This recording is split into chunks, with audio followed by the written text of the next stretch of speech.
El día 11 de septiembre del año 1973, las fuerzas militares chilenas tomaron por asalto la capital, Santiago. Los soldados derrocaron al presidente electo Salvador Allende y el hombre tras el golpe fue el general Augusto Pinochet. Pinochet fue lo más parecido que tuvo Chile a Franco o Mussolini. Lo realmente sorprendente Salvador Allende, que para los que no sepan, fue un dictador también, no fue cualquier perita en dulce. Dejó el país, pero llevado del triple huepú.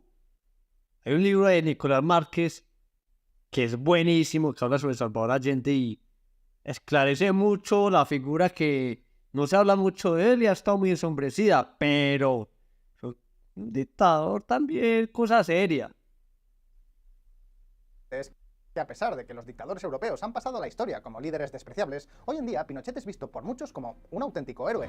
Un 36% de los chilenos cree que los militares tuvieron razón en dar el golpe de estado que lideró Pinochet. Y la pregunta que os estáis haciendo, ¿cómo un dictador fascista ha podido mantener tan buena imagen entre su sociedad? La respuesta, amigos, está en la economía. Cuando Pinochet llegó al poder, Chile era una tierra en ruinas, un país carcomido por la inflación, la pobreza y el socialismo. Sin embargo, en tan solo unos años pasó a ser la principal locomotora económica de Sudamérica. Este hecho ha pasado a la historia como el milagro económico chileno y que, a pesar de ser fascista en origen, Pinochet acabó aplicando medidas liberales para la economía chilena, de forma bastante similar a las de Milei, auspiciadas nada menos que por el mismísimo Milton Friedman. Y la pregunta, amigos, que ahora nos hacemos para este vídeo es ¿en qué consistió el milagro económico de Chile? ¿Por qué hasta su llegada el país era tan pobre? ¿Y qué papel jugaron los liberales como Milton Friedman? Hoy, en Visual Economic, os lo contamos. Y por cierto, si te gusta este canal, si eres un gran seguidor, y no solo eso, sino que además te gusta Es que Salvador Allende dejó el país en ruinas.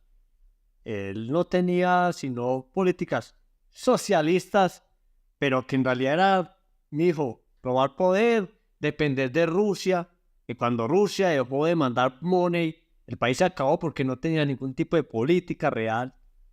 Un desastre total. Entonces, o sea, está bien que fue una porquería ese Pinochet que acabó con muchas vidas, pero si el país no hubiera dado el golpe que dio, posiblemente hubiera acabado con más vidas por la hambruna, porque ya había escasez. Cuando Salvador Allende dejó el poder había escasez de alimentos. Ya de cuenta las filas que hoy en día vemos en Venezuela, eso mismo pasaba en Chile. la divulgación económica, política o financiera, tengo algo que y trabajamos constantemente en traer. Por eso mismo creemos que incorporar talento y sobre lo que aprende. Y también la llegada del dictador, que fue lo que motivó su golpe de estado. Pues la primera respuesta tiene nombres y apellidos. Salvador Allende, uno de los grandes nombres del socialismo americano. Si hubiera un paseo de la fama de la izquierda latinoamericana, ocuparía un puesto de lujo frente al Che Guevara o Fidel Castro. Allende era un médico de formación, pero político de carrera, miembro del... Imagínese uno estar en el mismo puesto que el Che Guevara, asesino, homófobo, de todo, y Fidel Castro, que acabó con un pueblo cubano que era bastante rico antes de que llegara él al poder. Entonces, eso es un honor que no quisiera tener yo jamás. Jamás. Congreso durante 25 años y, a diferencia de otros socialistas, fue elegido democráticamente en 1970. Y os preguntaréis, ¿cuál era su objetivo? Pues el de siempre, aplicar un socialismo a la chilena. Su gobierno se embarcó en una agenda ambiciosa, nacionalizó la industria del cobre, los bancos, la industria eléctrica, redistribuyó las tierras. Vamos, en tan solo unos años el sector público absorbió al privado. Las empresas del Estado llegaron a tener más peso que las privadas en casi todos los sectores de la economía. Acabando Y no la solo eso, economía otro de los totalmente. objetivos, la principal promesa electoral de Allende fue subir los salarios, y vaya que se lo cumplió. Los sueldos de los trabajadores públicos y las transferencias a la seguridad social se dispararon en más... Es que esto es una medida... Es que es tonta, parce. Es tonta porque ¿a usted qué le sirve que el salario sea alto si los precios de todos son los más altos? Eso vale chimpa y el salario es el mismo si las cosas bajaran. Pero debido a la inflación programada que existe en todo el mundo, las cosas tienden a subir mucho. Pero si las cosas se mantuvieran en el mismo precio o bajaran debido a las nuevas tecnologías, debido a más desarrollo, su salario cada vez tendría más poder adquisitivo, no menos como hoy en día pasa. Entonces, ¿para qué le sirve a usted el salario? Si todo sube proporcional. Estamos en una economía que permita que ese salario alcance para todo. No que el salario caiga y alcance menos y lo suban solo para dar un golpe. Yo soy el presidente que sube el salario más que la inflación. Señor presidente, yo lo que necesito es que la inflación no suba. Necesito que el salario me alcance para más cosas. No que me lo suba por encima de la inflación cuando la inflación va a seguir subiendo y el salario va a quedar anecdótico nuevamente. de 5 puntos porcentuales del PIB. Todo parecía maravilloso. El sueño socialista se estaba cumpliendo. El problema es que Nada es gratis. Primero, con la mala gestión pública típica del socialismo, las empresas nacionalizadas empezaron a perder más dinero que un inversor de Lehman Brothers. Tras ello, la productividad de los principales sectores económicos se desplomó. Pero es que, por otra parte, los costes se dispararon. Recordad que Allende subió los salarios, era uno de sus principales pilares de campaña. Y como ya imaginaréis, todo esto cristalizó en un enorme boquete en el gasto público. El déficit ascendió meteóricamente desde un 6,6% en 1970 hasta más de un 30% en 1973. Hablamos de una cifra que duplica el peor momento de Grecia durante la Gran Recesión. Vamos, que el gobierno de Allende se quedó sin un duro. ¿Y qué hizo para remediarlo? Pues hizo lo que hacen todos los líderes socialistas Imprimir cuando se les termina el dinero de billeticos, los seguramente. demás. Activar la impresora Claro. de billetes. Es que la fórmula de los socialistas es toda tan igual que yo no necesito que él me lo diga para yo saberlo. Imprimir billetes, generar inflación, quitarle los ahorros a la gente y culpar a los grandes capitalistas demonios que se aprovechan de todo el mundo. Putos descarados. Tras solo unos meses dándole a la impresión de dinero, la inflación se disparó. Los precios escalaron un 600% en 1973, o al menos eso es lo que dicen los datos, porque es que, además, la cifra estaba maquillada. El motivo es que el gobierno de Allende introdujo controles de precios que no Como permitieron siempre, medir la falseando inflación. Y os todo. preguntaréis, bueno, si estos datos no valen, ¿cuál era la cifra real? Pues los estudios estiman que Claro, es que este es un dato económico. Si usted pone control de precios a determinados artículos, la inflación va a ser menos, supuestamente. Pero esa plata de déficit que está generando esos artículos, de algún lado tiene que salir. O sea que, por un lado, nos están castigando. alcanzó el 1000% en el mercado negro. Ahora bien, este no fue el único problema que atravesó el Chile de Allende. Es posible que no lo sepáis, pero los chilenos son uno de los mayores exportadores de cobre de todo el mundo, tanto ahora como en los años 70. Hablamos Siempre de ha sido una parte potencia fundamental de de su eso. economía y ¿sabéis qué? El precio del cobre se desplomó un 25% entre 1970 y 1972. Tras ello, el sector exportador entró en crisis y a lo largo de la presidencia de Allende la balanza comercial pasó a números rojos. Es decir, el dinero dejó de entrar al país. Para el momento del golpe de estado de Pinochet, Chile ya se encontraba en una situación económica crítica, con tasas hiperinflacionarias, cortes de suministro, desabastecimiento y huelgas. El camino al socialismo a la chilena pues no estaba dando los mejores resultados posibles y fue justo en ese momento cuando entró en acción el protagonista de hoy, Augusto Pinochet. A medida que la economía se salía de control, Es que el golpe de Pinochet no fue un golpe que hizo él porque quiso. Bueno, además que también quería el poder, desgraciado. Eso no es nada raro en esta gente, pero el pueblo lo necesitaba. El pueblo quería que hubiera un cambio de poder. Eso ya se sabía por la situación tan mala que había. Entonces no es tanto como lo dicen, y prueba de ello es como dice este man al principio, que en Chile no es tan mal percibido lo que pasó con él. Obviamente eso no puede ser justificable la masacre ni nada de eso, pero tienes sus matices. la situación política llegó a un punto crítico. Grupos de oposición militares, empresarios o incluso los servicios de inteligencia de Estados Unidos se aliaron para poner fin al gobierno de Allende. Llevaron a cabo una conspiración que podía haber escrito el propio Tom Clancy. El golpe comenzó en la madrugada del 11 de septiembre del 73. Allende se negó a abandonar el Palacio Presidencial e incluso después de que la Fuerza Aérea lo amenazara con bombardearle dentro, se quedó. Y para la 1:30 de ese mismo día, y con la capital finalmente bajo control militar, Allende ordenó que todos los que se quedaban en la moneda se rindieran. Él se quedó y se disparó a sí mismo minutos después. Tras ello y tras una serie de disputas políticas entre los golpistas, Pinochet ascendió al rango hasta ese momento inexistente de capitán general. Se proclamó líder supremo de la nación y presidente de la república. Y os preguntaréis, ¿qué acciones tomó Pinochet nada más llegar al poder? ¿Fue un gran liberal desde el principio? Pues no, en absoluto. Pinochet fue un fascista de manual, ilegalizó los partidos políticos y sindicatos, impuso un estado de sitio y un estricto toque de queda, prohibió los medios de comunicación de la oposición. La disidencia fue severamente castigada y los libros considerados de izquierda Jamás se debe ahogar por esto. Siempre todo el mundo tiene que tener voz.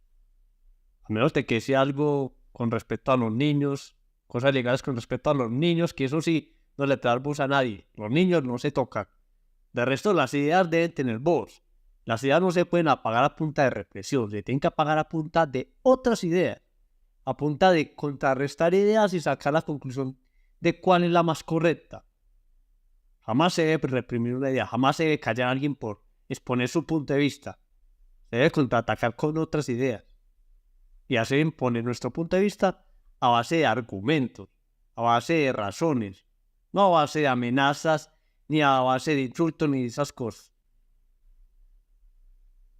o subversivos fueron destruidos. Por ejemplo, uno de esos libros fue La Casa de los Espíritus, de Isabel Allende, familiar del expresidente, y cuya obra se convirtió en todo un símbolo de la resistencia contra la dictadura. Se podría decir que en lo social Pinochet fue un fascista, y muchos pensaréis que en términos económicos fue más de lo mismo. Un proteccionista contrario al libre mercado, a favor de las empresas públicas y del control de los salarios. Sin embargo, todo lo contrario. La economía seguía en caída libre tras el fracasado socialismo de Allende, así que el nuevo gobierno tuvo que adoptar un giro radical. Y aquí, amigos, es cuando entran en escena los famosos Chicago Boys.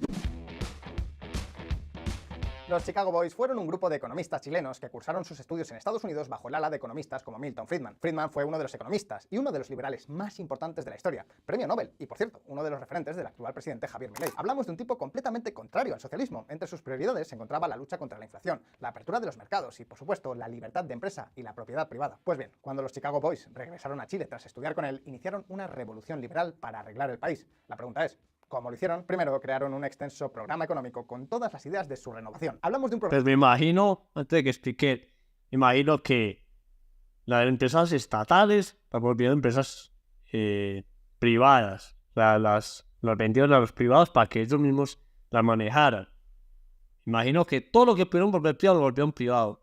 Bajaron aranceles, me imagino que un montón de cosas que liberan la economía y la pueden ver como un tiro, papá. que era tan largo, es decir, tan extenso, que pasó a llamarse como el ladrillo. Después llevaron el ladrillo a Pinochet, esperando que por un milagro el dictador hiciera caso, y ¿sabéis qué? La economía seguía yendo tan mal que Pinochet estaba desesperado. El ladrillo fue como un regalo venido del cielo. El programa era tan extenso y detallado que el régimen pensó que era la única posibilidad de salvación en aquel momento, y vaya si lo fue. La influencia de la escuela de Chicago se extendió como la pólvora. Sergio Castro, Sergio de la Cuadra, Miguel Cas, todos ellos, miembros del grupo, pasaron a dirigir instituciones como el Ministerio de Economía, la Dirección de Presupuestos de Chile o el Banco Central. Su poder llegó a tal nivel que el mismo Milton Friedman sintió la necesidad de excusarse por ayudar a un régimen tirano tras ello. This says you supported Pinochet or advised Pinochet. I never advised Pinochet. I never supported Pinochet. Es cierto que esto, a pesar de sus excusas, no borra que el propio Milton Friedman acudió a Chile bajo invitación del líder y que las ideas de los Chicago Boys se aplicaron precisamente gracias a su prestigio internacional. La pregunta es, ¿qué fue lo que hicieron para arreglar la economía? La Revolución Liberal de Chile. Con el camino despejado, los Chicago Boys empezaron a reformar el país sin oposición, y el primer problema que debía solucionarse era la inflación. Para ello, controlaron de raíz el gasto público, haciendo los programas sociales más eficientes. Por ejemplo, antes de las reformas de los Chicago Boys, el gasto en sanidad se usaba mayoritariamente para sufragar costes burocráticos que poco o nada tenían que ver con la provisión de servicios sanitarios. Nos dicho como está pasando hoy en Colombia con el Ministerio de Igualdad. Gracias a Dios pasa algo así, pero igual es malo. Que ejecución prácticamente cero. Gasto altísimo. Apuntar los empleados que ya tienen. A punta de burocracia está gastando de mucha plata, pero a punta de ejecución, vuelvo y le digo, gracias a Dios, porque por lo general las políticas de los ministerios de igualdad son todo menos igualitarias. Entonces, la burocracia come plata, papá. Para arreglar este problema, privatizaron gran parte de los servicios públicos, eliminando la burocracia y la administración pública. Y os preguntaréis, ¿qué pasó con los pobres? ¿Se quedaron sin asistencia médica por la atención privada? Pues no, porque para compensar la privatización ofrecieron ayudas a los ciudadanos menos pudientes. De la misma forma, también privatizaron las pensiones con un modelo de capitalización. Y como ya imaginaréis, las empresas estatales, el gran legado de Allende, tampoco se salvaron de la oleada privatizadora. Todo lo opuesto de lo que está pasando en Colombia. Quieren acabar el sistema de capitalización, o lo acabaron, que no esté bien, para los pobres y dejarle el sistema privado si los ricos les da la gana de meterlo ahí. Eso es una estupidez. Bueno, pero eso es cosa de otro video, cosa de otro análisis distinto. No me enrollemos con eso mejor. Como el cobre, las telecomunicaciones, la industria azucarera. En tan solo 10 años, las compañías estatales pasaron de 571 a tan solo 24. Como consecuencia, el déficit público se desplomó desde casi un 9% a un 3% del PIB. Y gracias a ello, los Chicago Boys pudieron parar en seco la impresora de billetes que Allende puso a en solo 10 años. Fue apoteósico. Sobran las palabras. De hecho, os vamos a dar un par de segundos de silencio contemplativo. Con la inflación controlada, tocaba enfrentarse al siguiente problema, las barreras comerciales. Y es que los aranceles chilenos eran una locura. En promedio, las tasas arancelarias de Allende eran del 105%. Es decir, había que pagar más aranceles de lo que costaban los propios productos importados. Como imaginaréis, los Chicago Boys atacaron el problema. Yo creo que esto mismo, sin saber yo, pasa en Colombia en este momento. Los aranceles deben ser gigantescos. Porque hay carros que ustedes en Estados Unidos valen $150,000. Se los convertiría aquí, digamos, con cero aranceles, supuestamente. Imaginemos que no pasa, que no hay costos de transporte, nada. $150,000 en Estados Unidos, acá serían unos 500 millones de pesos. Pero Va a estar comprando y vale 900.000, vale casi el doble. ¿Por qué? Porque obviamente el coste de transporte pues vale, pero no creo que valga 100 palos el coste de transporte y los aranceles deben ser gigantescos. Ni idea cuántos son, pero yo me imagino que es una proporción gigantesca, por Dios. ¿Cómo va usted, hijo de madre, a comprar cosas al doble de lo que en el país que fabrica es? No tiene sentido de ser, es que es una estupidez. Es un coste de oportunidad muy grande. Enseguida, bajaron las tasas a un 30%, recortaron otros impuestos como los de la renta y simplificaron su pago para hacerlo más sencillo. Tras ello, la confianza de los inversores y empresas se explotó. En tan solo unos años, Chile pasó de ser una economía aislada a estar abierta al mercado internacional al más propio estilo estadounidense. Ahora bien, ¿quiere esto decir que todo fue luz y maravilla? ¿Que Chile se convirtió en el paraíso de la riqueza y la libertad? Pues mucho me temo que no, ni mucho menos. La otra cara de Chicago.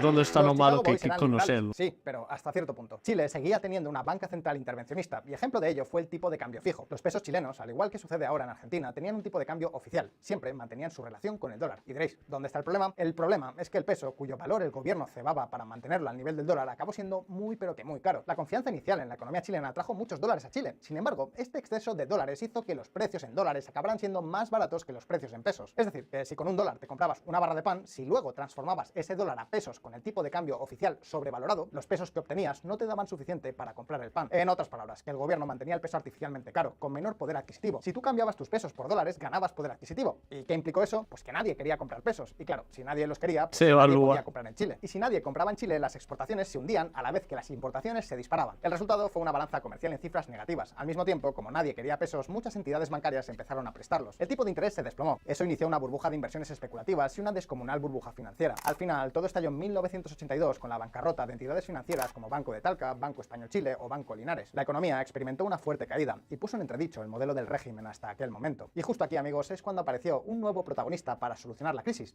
Hernán Vigi.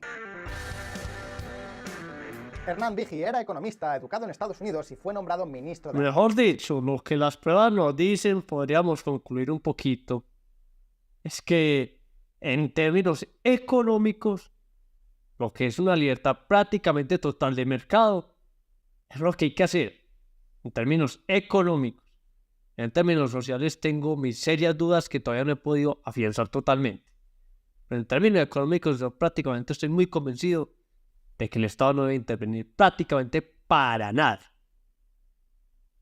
Hacienda. Eso sí, Vigi no había asistido a la Universidad de Chicago, ni era considerado como un Chicago Boy como tal. Aún así, el nuevo ministro era competente, trabajador y liberal como los demás. Pero sobre todo, Vigi impulsó una transformación clave, la autonomía del Banco Central de Chile. De esta forma, la inflación y los tipos de interés se mantuvieron a niveles relativamente moderados sin que el Estado pudiera intervenir o romper el muy delicado sistema monetario. Y la pregunta ahora es, ¿cómo se tradujeron todas las reformas de Vigi y de los Chicago Boys en el largo plazo de la economía de Chile? Pues amigos, el país pasó de tener un PIB per cápita un 66% menor al de Argentina en 1960 para finalmente superarla en 2015 con un 7% de ventaja. Muchos pensaréis La que esto caída de puede ser Argentina coincidencia, tiene que mucho en que realidad ver. Las reformas de los Chicago Boys no tuvieron mucho que ver. Sin embargo, los datos no mienten. Según prueban varios estudios, si Chile hubiera evolucionado acorde con las tendencias del resto de su región, su PIB per cápita sería un 41% más bajo de lo que realmente ha sido gracias a las reformas. Como vemos en el gráfico, la divergencia entre Chile real y su tendencia histórica no ocurre hasta el año 1900. Datos. Cosa muy importante para medir la economía. Datos, no relato. ¿Qué es lo que nos venden todos los políticos hoy en día? El gran hijuepú relato, donde el dato parece que fuera anecdótico, cuando es lo más importante, datos reales y verificables. 1962, cuando los Chicago Boys consolidaron sus reformas. La economía chilena no había mostrado importantes señales de desarrollo hasta la llegada de dichas reformas, ni siquiera tras el establecimiento de la dictadura. Así que parece innegable concluir que el gran milagro económico chileno fue obra no de las acciones de Augusto Pinochet o de los militares que la apoyaban, sino de economistas y asesores liberales que instauraron un marco de propiedad privada y libre mercado en todo el país. Pero ahora, ¿qué pensáis vosotros? ¿Creéis que las ideas liberales fueron el verdadero secreto tras el éxito de Chile? ¿Creéis que Pinochet estuvo en lo correcto al acudir a los Chicago Boys? No olvides dejarnos